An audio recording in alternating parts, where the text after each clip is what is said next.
திமுக மக்களை நம்பலாம் கூட்டணி நம்பி தான் தேர்தல் சந்திக்க போகிறாங்க. ஆனால் அதிமுக வந்து மக்களை நம்பி உள்ளதுன்னு எடப்பாடி பண்ணிட்டாங்க. நாங்கள் யாரையாவது வான்னு கூப்பிட்டு இருக்கிறோமா? இல்லை அவங்க கூட்டணியில் இருக்க யாரையாவது விமர்சனம் பண்ணுறோமா? எடப்பாடி மைக்கு பிடிச்சாவே கம்யூனிஸ்ட் விமர்சனம் பண்ணுறது, விடுதலை சக்தியை வான்றது, நீ வான்னு தேடி தேடி கூப்பிட்றது. ஏற்கனவே நான் சொன்னபடி புலிக்கு பயந்தவன் தான் தன் மேலே பட்டுக்கணுவான். எடப்பாடி கதையும் அப்படிலாம் ஆயிடுச்சு. வல்ட்டி பழனிசாமி டெய்லி ஒன்று பேசிகிட்டு இருக்காரு. இந்த கூட்டணியை பொறுத்தளவில் கொள்கை சார்ந்த கூட்டணி இது சந்தர்ப்பவாத கூட்டணி அல்ல.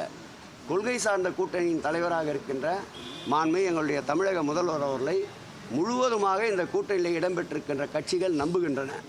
மக்கள் நலப்பணியிலே ஒன்றியத்திலே முதன்மையாக இருக்கின்ற மாண்புமிகு தமிழக முதல்வர் அவர்களுக்கு நிச்சயமாக 2026ஆம் ஆண்டு மக்களின் முதல்வர் என்ற பட்டத்தோடு முதலமைச்சர் என்ற முடியையும் கிரீடத்தையும் மக்கள் கூட தயாராக இருக்கின்றார்கள்.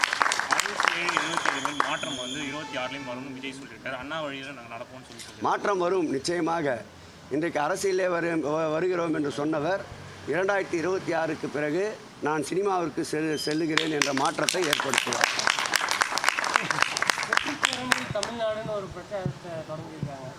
தொடங்கட்டும். அந்தர் பல்ட்டி ஆகாச பல்ட்டி அடித்தா கூட எவ்வளோ உயரத்தில் நின்று நம்ம வித்தை காட்டினாலும் மக்களிடம் காசு பெறுகின்ற போது இறங்கி வந்து தான் ஆக வேண்டும். ஓட்டு என்ற மகத்தான சக்தி மக்களிடம் இருக்கின்றது. அந்த மகத்தான சக்தி எங்கள் முதலமைச்சர் அவர்களின் பக்கம் இருக்கின்றது. நிச்சயம் வென்று காட்டுவோம். மீண்டும் முதலமைச்சராக கோட்டையிலே மாண்புமிகு தமிழக முதல்வர் 2வது முறையாக ஆட்சி